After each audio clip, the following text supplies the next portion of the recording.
Charlie, welcome to Get Your Spirit in Shape. Thank you.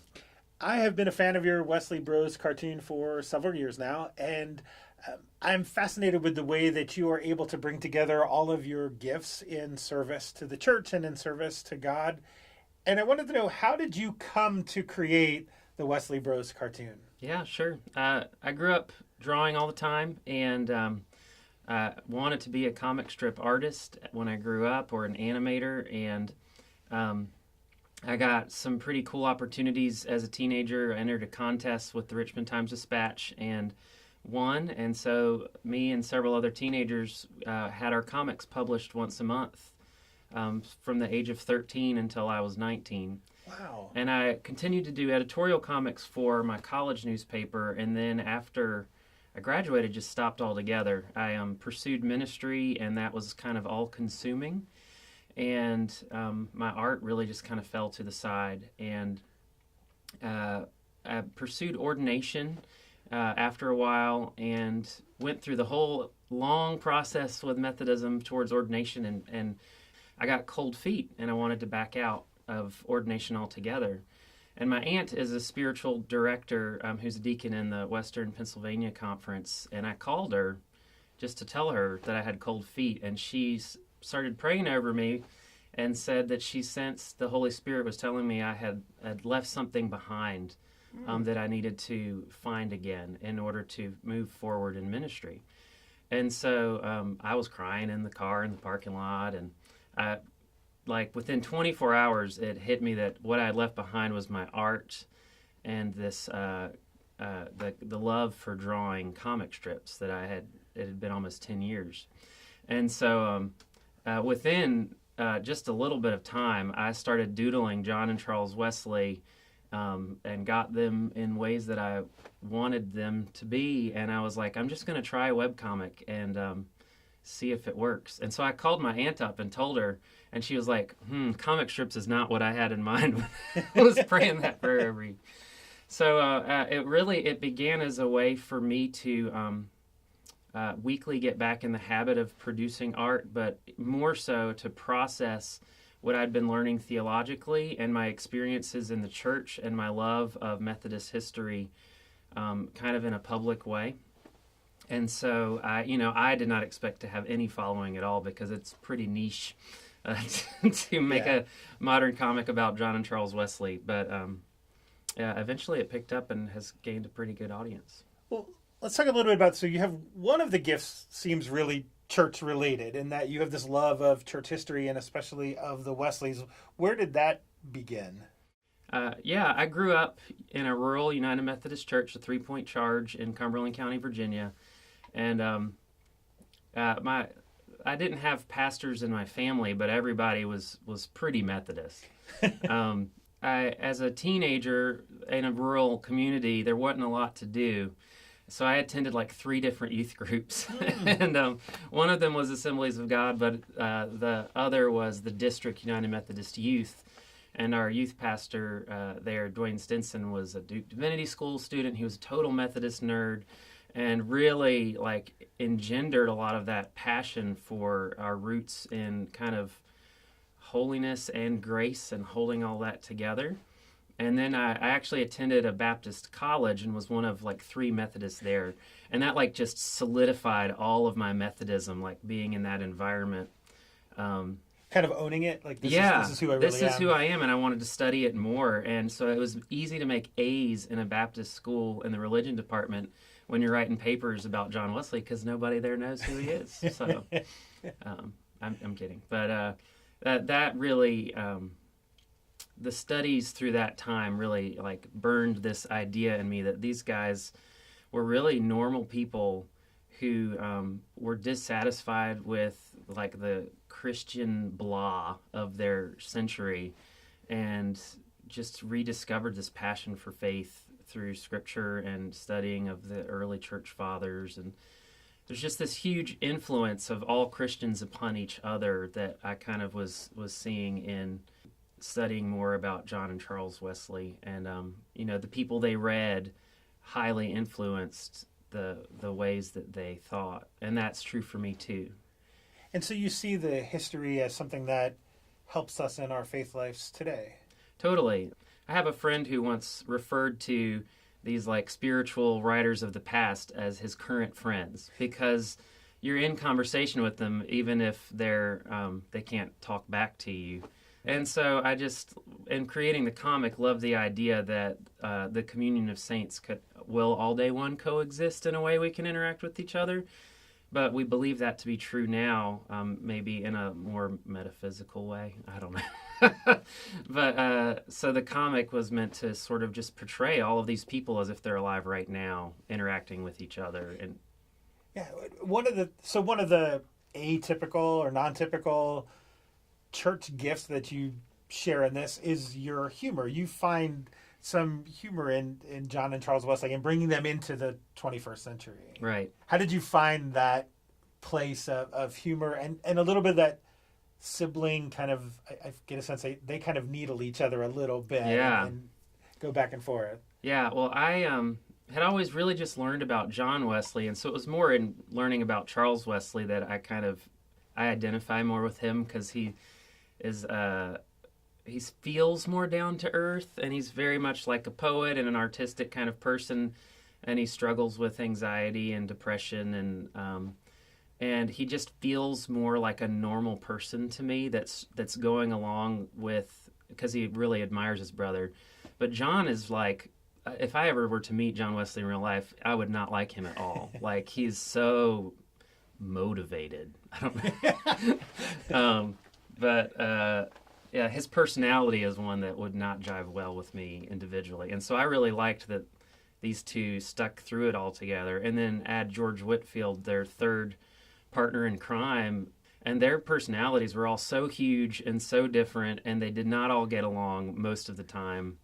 And yet they were like the leaders of this great awakening. And so for me, that resonates in that these people we hold up as heroes in church history, I mean, are honestly people just like us. And so that's like a huge point of hope for me. And then the other gift that you bring to this is your drawing ability or cartooning. How did you work that in? And I know you said you were kind of rediscovering it, but it would have been easy to do that outside of the church. What made you kind of bring it into this, using it in your gifts for the church? Yeah, so I always loved comics and graphic novels because they help visually describe things in a way that's different from describing them with words. And so it's just a different medium for storytelling. And for me, it's one that maybe engages a different part of your imagination. But I wanted to do comics that are all standalone. You know, you can read it one day and then walk away. Next week, you come back and it's something totally different. Because I think comics challenge us to take complex ideas and put them into really small, tangible, like bite-sized things. But the art also allows you to, for it to be more than like a tweet on Twitter. You know, there's more nuance in art than just like a real quick bite of information. And so that's always the struggle, actually, with doing complex theology in a comic strip is I think the art actually helps me make it more complex than if it were just written. And you're really good at it. I mean, I've seen some of the cartoons of the Road to Salvation one. That's a really big, and it's John and Charles on a car. And you explain grace in a way that we don't often talk about. Or you have one on the rules for singing, which is one of those really fun ones that John Wesley, it's in the front of all of our United Methodist hymnals, and a lot of us don't know it's even there. But they had rules for how to sing these songs, and you've made them presentable in ways that we can kind of take a look at them and get them in new ways. How do you find those pieces that you want to bring forward? Yeah, so I read a lot of Methodist nerd culture. So I find myself finding some old academic paper that somebody wrote and nobody is ever going to read. And I'm like, there's so many cool ideas in here. And I have a history in youth ministry, so my job has always been to take something complex and explain it to a teenager in a way that matters to their heart and their life. And so that was another like instigating factor for me through divinity school and coming back into the church was so much of this language doesn't resonate with anybody outside of an academic setting. So really, I just enjoy reading things about our history and then thinking through how can this resonate with the people today. I imagine there are lots of us that have gifts that don't kind of neatly fit into church roles, right? That's for sure. Musicians can get a role where they're involved in worship, and there's all kinds of different. What advice would you give to somebody who says, I have this gift that I don't know what to do with, that's underappreciated in the church, like your comics? And right. So what advice do you give them to finding that place where they can use that gift in a way that glorifies God? Totally, yeah. So one of my favorite things about our faith is that we talk about the ministry of all Christians, and that we may speak of like pastors as being vocationally called to be in ministry, but honestly, everybody's in ministry wherever we are. And so paying attention to the gifts that God has given you and thinking that these are gifts that were given to me by God for glory to God and also to just enhance the life of others in this world. So if it's creativity or if it's financial gifts, I don't, you can do math way better than me. All of us have like legitimate gifts that may not make sense in like the committee life or worship life of the church itself. But I'm an ordained deacon. So for me, like reaching out into the world is a huge part of ministry, and most of the people in the church spend most of their time in the world. So, by that I mean not in the church building. Mm-hmm. And so thinking through what are the gifts that I've been given, the talents, if you want to use that word, and it doesn't have to be a Christian cartoon, but learning what you believe and being able to express that like in a non-confrontational way, like in a way that just makes sense to other people around you. It transforms people's understanding of Christians because we're people just like everyone else. And we're not all aggressive. I believe we've been given gifts to enhance, like to be the salt of the earth, so to speak, in the way that we share the love of Christ through those gifts. Tell me what it felt like to know there was something missing. You talked about how you had for years kind of put this aside, and there was just something in you that said something's missing. Yeah. What was that longing like? And imagine that wasn't an easy time. Yeah.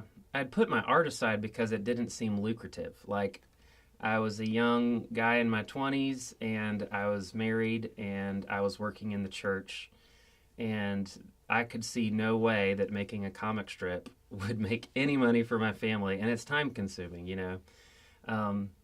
and ministry was really fulfilling, and so I just poured all my time into that.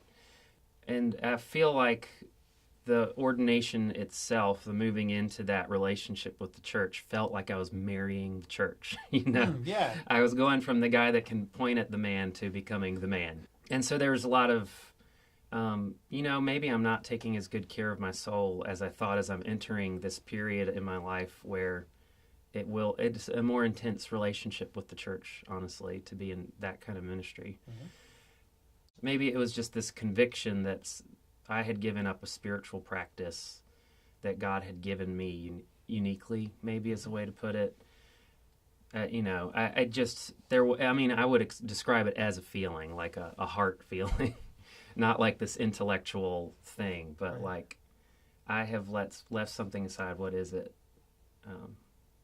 Did you know it was the cartooning, no, the comic drawing? all. Or like, so what brought you to that? How did you get to that place where like, oh, this is the thing. This is right. What's been missing. Right. Yeah. No, I did not at all think that's what it was.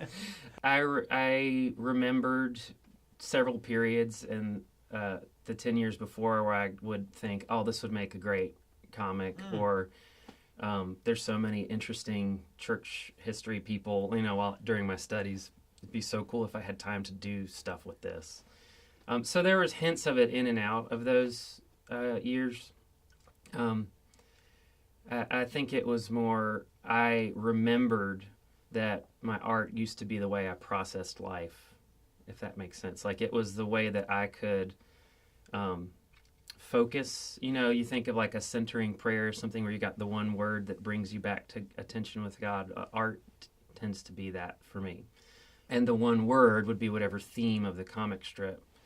And so it was a way for me to engage prayer from not necessarily that I'm always talking to God sort of way, but art tends to be a listening activity for me. That's super. I mean, this is fascinating, and fascinating that there was a time when that felt outside of your spiritual life, when actually it was central to it. Right. When you rediscovered it, how does that? Well, one of the things that listeners know that we talk about on Get Your Spirit in Shape are those practices that we use to stay closer to God, that we say help us keep our spirits in shape. Sounds like drawing is art is one of those for you. And do you ever, do you draw just for the sake of drawing, or do you always have in mind, like, this is going to be a Wesley Bros cartoon? Yeah, that's the risk now, is it's become a side business for me, And so it's almost like a preacher who has to preach every week. There's a huge element of your spirituality in preparing the message, but then there's also this, I'm presenting this before a group of people, and this sense of I'm putting everything out there, and in this case, like my spiritual life, so to speak. And so I do not, unless I'm bored at a meeting, I'm not often doodling or making art outside of this comic right now, because it has become fairly time consuming outside of church. But it still remains a spiritual practice, even if it is one that has become very public. If for no other reason than people comment on it, and it either speaks to them or really irritates them. In both cases, it causes me to more deeply pray about, well, what was behind my thoughts here? Did I put something out there that genuinely I shouldn't have? Is it irritating in the wrong ways? And so never assuming that just because I was in a spiritual place while making this, that I produced something that was 100%. I'm not writing scripture, right? Right. So, like, learning from my audience, I feel enhances my prayer life as well for the next comic. I just want to extrapolate that out a little bit about your listening to what's going on inside of you to find that place. How might others be able to do that? Find, like, the way you found cartooning again, or your drawing, your art again. How might others be able to find that way of what they've left behind, or what that gift is that doesn't seem useful? Yeah. As solitary as art may sound, because you're like, it's just you and your artboard, occasionally your child crawling all over you.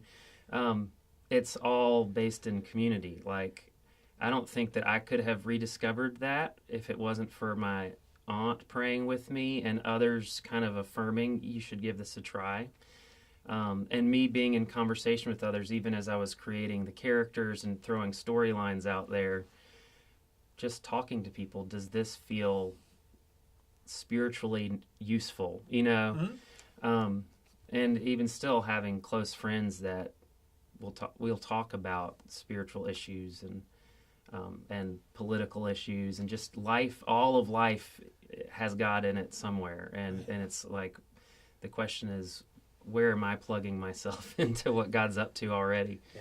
And so, like, my advice would simply be, talk to the people that know you the best, and share, I've been thinking about this, and try it, practice it, see what sticks, and see what brings you life out of it. Because if it's just going to drain you, then it's probably not the thing you need to be putting all your time into. How do you think this helps you in your youth ministry? When you're talking to youth about who are looking at career or looking at college, how have you been able to kind of infuse them with this energy? Yeah.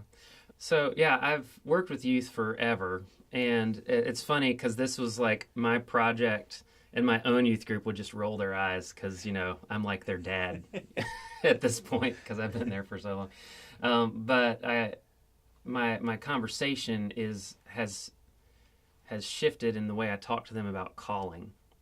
So I grew up in 90s youth ministry, and this was not just me, but lots of people I've known that grew up in that time in youth ministry. we all felt like God was leading us to this epic, like you're Bilbo Baggins going on this huge life quest, and God is Gandalf that has set you personally on this life, world-changing thing. I'm 37 now, and like just adulting in general, you're like, life does not feel like a Lord of the Rings quest. You know, it feels like making breakfast for my kids and, you know, just everyday normal stuff. It's shifted how I talk to my own youth and college students about calling and reminding us that the ministry of all Christians is exactly that. Like, even if it does not feel like you have changed some national policy or saved Nicaragua or whatever, all of us have something to contribute in building up God's kingdom on this earth. And so even in the tiniest of ways, engaging that with your community of spiritual brothers and sisters and working through that together, it makes calling feel much more over every part of your life. Even if you can't name, God has called me to this specific task for this specific time. God has called you to know and enjoy God and to share Christ's love in the way you do everything. So that's kind of how it's shifted. So if I asked are you called to your art, you would say? Totally. Yes, and what? What do you mean? And yes, and I'm called to associate ministry as a deacon in the United Methodist Church, and I'm called to raise my kids and be a good husband, and I'm called to be a decent neighbor. You know, and it just is like everything that is before me. And I don't see that as this like overwhelming task. It's God gives us enough for each step.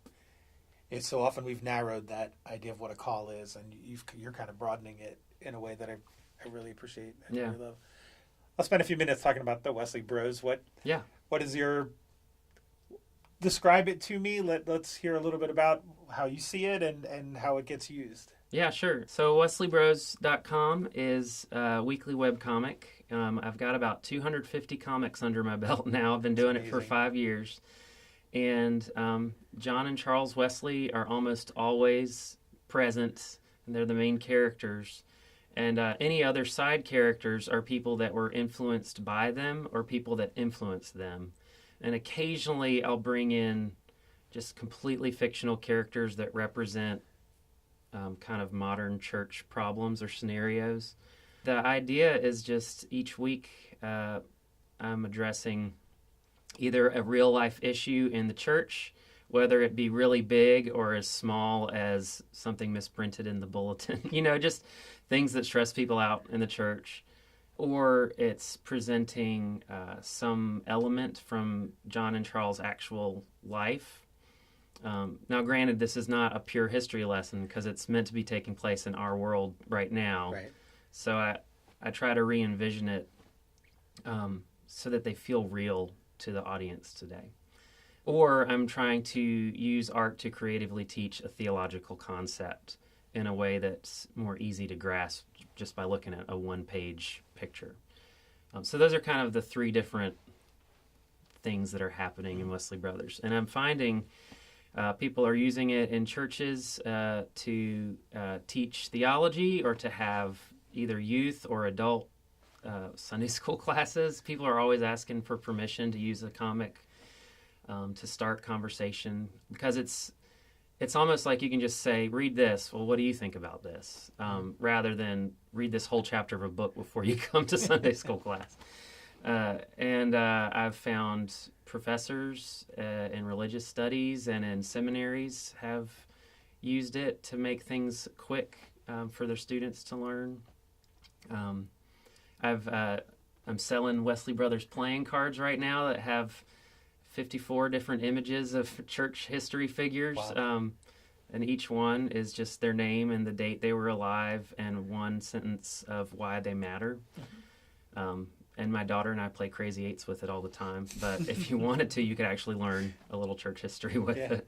Oh, fantastic. So it's just been a lot of fun and for me, a way to teach that makes sense to me. And it's kind of cool that it seems to make sense to enough other people to keep doing it. Yeah. And you recently collaborated with some of my colleagues here at United Methodist Communications to have John and Charles animated and give a history of the United Methodist Church. Can you tell us a little bit about that project? Yeah, it's really exciting. So Communications contacted me with this interest in animating Wesley Brothers in these 60-second shorts so they can be shared on Instagram or any other social media. And I really was really excited about the project, especially because I loved the British voices they used for them. And they wrote the videos, and I helped create the art, and then they animated it. But the idea is that you can just very easily, in 1 minute, share a quip of Methodist history, and it's capturing the spirit of the comic in that it's modern language and modern stuff they're talking about, and hopefully in a way that reminds people that these were people like us, and that means that we can make a difference today.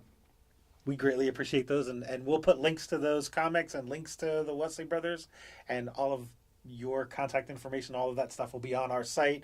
So if people go to umc.org/podcast and look for this episode, they'll find all kinds of links and easy ways to access all of this information.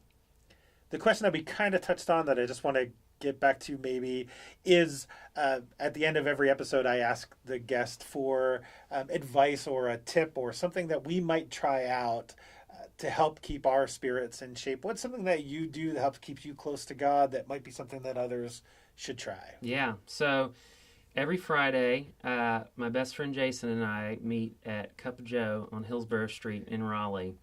And we sit down for at least an hour, and it's like pure soul check. Like we sit down, we call each other our secret keepers, like from Harry Potter.